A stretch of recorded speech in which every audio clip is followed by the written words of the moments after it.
തെരഞ്ഞെടുപ്പ് പ്രചാരണത്തിനായി കണ്ണൂരിലേക്ക് എത്തിയ പിണറായി വിജയന് തലശ്ശേരിയിൽ സ്വീകരണം നൽകി. ധർമ്മടത്ത് ജനവിധി തേടുന്ന പിണറായി നാളെ മുതൽ മണ്ഡലത്തിൽ സജീവമാകും. ഇടതുമുന്നണിക്ക് ഇത്തവണ വലിയ വിജയം ഉണ്ടാക്കുമെന്നും വിജയസാധ്യതയുള്ള സ്ഥാനാർത്ഥികളെയാണ് മുന്നണി രംഗത്തിറക്കിയതെന്നും പിണറായി പ്രതികരിച്ചു. 20 വർഷങ്ങൾക്ക് ശേഷം സ്ഥാനാർത്ഥിയായിട്ടുള്ള വരവ്. അതുകൊണ്ട് തന്നെ തലശ്ശേരി റെയിൽവേ സ്റ്റേഷനിൽ രാവിലെ മുതൽ പ്ലക്കാർഡ് മേന്തി പ്രവർത്തകർ കാത്തുനിന്നു. MV ജയരാജൻ അടക്കമുള്ള നേതാക്കൾ പിണറായി വിജയനെ സ്വീകരിച്ചു. ഇടതുമുന്നണി ഇത്തവണ വലിയ വിജയം നേടുമെന്നും അതിനൊത്ത സ്ഥാനാർത്ഥികളെയാണ് മുന്നണി രംഗത്തിറക്കിയതെന്നും പ്രതികരിച്ച പിണറായി പ്രകടന പത്രിക അടുത്ത 5-ാം തീയതി പുറത്തിറക്കുമെന്നും കൂട്ടിച്ചേർത്തു. നിലവിലുള്ള ഭരണത്തെക്കുറിച്ച് കടുത്ത അസംതൃപ്തി വ്യാപകമായി വന്നു കഴിഞ്ഞിട്ടുണ്ട്. ഭരണം വിട്ടൊഴിയാൻ പോകുന്ന ഘട്ടത്തിൽ സ്വീകരിക്കുന്ന നടപടികളെക്കുറിച്ച് ചീഫ് സെക്രട്ടറിക്ക് പോലും വിമർശനാത്മകമായി സംസാരിക്കേണ്ടി വന്ന ഒരു അതിശയകരമായ കാഴ്ചയും നമ്മൾ കണ്ടതാണ്.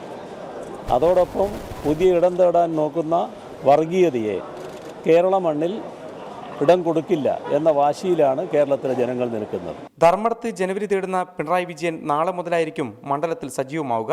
1-ാം ഘട്ട പ്രചാരണത്തിന് ശേഷം അദ്ദേഹം മറ്റു മണ്ഡലങ്ങളിലേക്കും പ്രവർത്തനങ്ങൾക്കായി പോകും. മണ്ഡലത്തിൽ വലിയ വിജയപ്രതീക്ഷയുള്ള CPM സിറ്റിംഗ് MLA KK നാരായണനെ മാറ്റിയാണ് പിണറായിക്ക് സീറ്റ് നൽകിയത്. റിപ്പോർട്ടർ, കണ്ണൂർ.